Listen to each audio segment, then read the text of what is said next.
ન્યૂઝમાં આગળ વાત કરીએ, ગાંધીનગર શહેર વિસ્તારમાં સમાવેશ થયેલા 7 ગામના ખેડૂતોએ આજે વિસ્ટા ગાર્ડન ખાતે ભેગા થઈ અને વિરોધ કરી સરકાર સામે વિરોધ નોંધાવ્યો, જેમાં પોતાની માંગ સાથે બેઠેલા ખેડૂતોની પોલીસે અટકાયત કરી છે। છેલ્લા 63 વર્ષથી રહેણાંક વિસ્તારમાં સમસ્યા જમીનનો મોટા ભાગે ગેરકાયદે કરવા માટે પાયાની સુવિધાઓના અભાવને લઈને ખેડૂતોએ ઉગ્ર વિરોધ નોંધાવ્યો।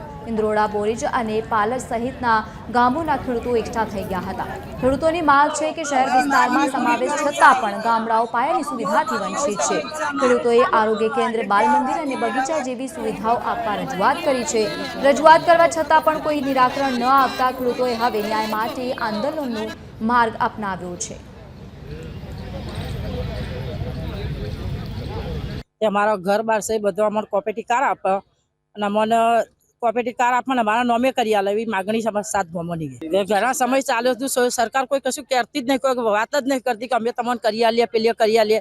तो अमारा 7 गामोनो प्रश्न छे ने 7 गामोना प्रश्नों जेनो घर बार होय ने कोऑपरेटिव कार आपवानो एनो प्रश्न छे। अमारो बीजो कोई प्रश्न नहीं।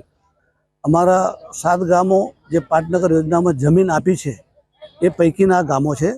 आमनी जमीनों गांधीनगर शहर में संपादन थई छे। सरकारे 63 वर्ष पहला जमीन संपादन करी, पंचायतों नाबूद करी। पंचायत नाबूद कर्या पछी गांधीनगर में अमारी सम्मिलित कर्या 7 गामने, पण एनाथी अमारा जे प्रश्नों छे ए सरकारे धारो के રહેણાંકનો प्रश्न छे अमारो के गांधीनगर ज्यारे बन्युं 63 वर्ष पहला जे अमारुं गामतळ हतुं ए गामतळ तो मोटुं थयुं नथी। 63 वर्ष में वस्ती 3-4 गणी अमारी वधी, तो ए वस्ती जाय क्या?